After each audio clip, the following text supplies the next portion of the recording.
Well, this is fundamentally one of the main skills I wish I had learned in college. And I think that's something that is such a pity because I did architecture and now I'm running my own design studio, running jobs like interior design, retail consultancy, and etc. So fundamentally, I wish I had learned how to communicate better because in school we were required to present so many different projects time and time every single week. We were supposed to present the history of a certain architecture movement and the fundamentals of how structure works within the building and design philosophy as well. So now that I'm out here presenting a project that's worth six figure, seven figure, and we had no skills to know how to close a deal, how to kickstart a presentation, and how to fundamentally captivate someone to understand the concept of what we're trying to sell. And I think that's such a shame because um, pretty much what people always say about it's not what you know, it's who you know. But it's not just who you know, but it's how you're able to capitalize on the people that you meet on a daily basis. And what does that boil down to? Ability to communicate, the ability to show your tonality, your body gesture, and your body language. So every single thing plays a role in making how someone feels about you, about what you're trying to sell, the trust level that is being built. And that is something that's hugely missing in our culture, especially in the Asian context in Malaysia. And what that does is how great would it be if we had learned how to properly present ourselves, sell ideas. And this does not boil down to just clients. It also plays a huge role in dealing with our subordinates, our colleagues.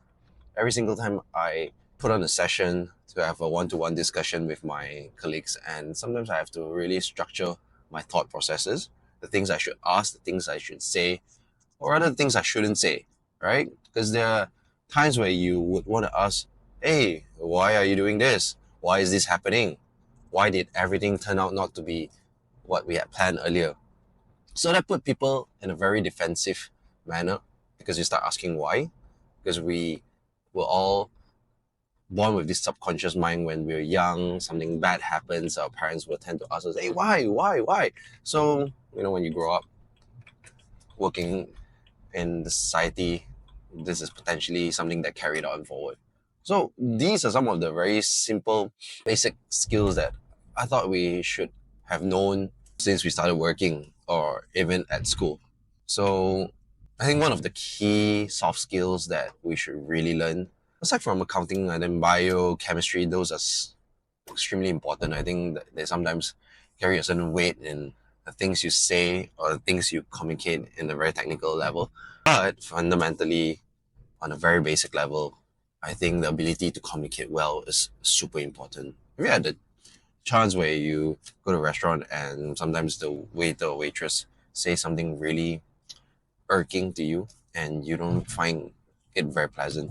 So, how did all this come about and how does that affect the experience? This goes down to a point of you greeting the person firsthand, shaking the hand, gazing into their eyes, watching their body language. Do you look away when you talk to them, or do you look into one of their eyes or two of their eyes? So these are stuff that I learned after I was like 30, 28, 29. And it's such a sad thing that we're learning at this old age. But of course, it's also very fortunate that we find out at this age. So I think to all people out there, whether you're a designer or whatever you do out there, really capitalize on the ability to communicate well. Because pretty much whatever I said in a previous point has single handedly changed the way I approach the business and the way I approach how we deal with clients. And it's something that I pay a lot of attention to when I train my team members.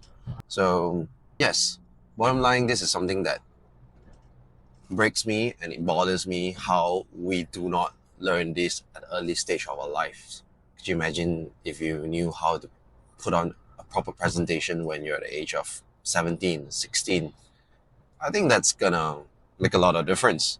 So comment down below what do you think about this whole concept, and what else, what other skills that's important we should actually learn after you've come off to work.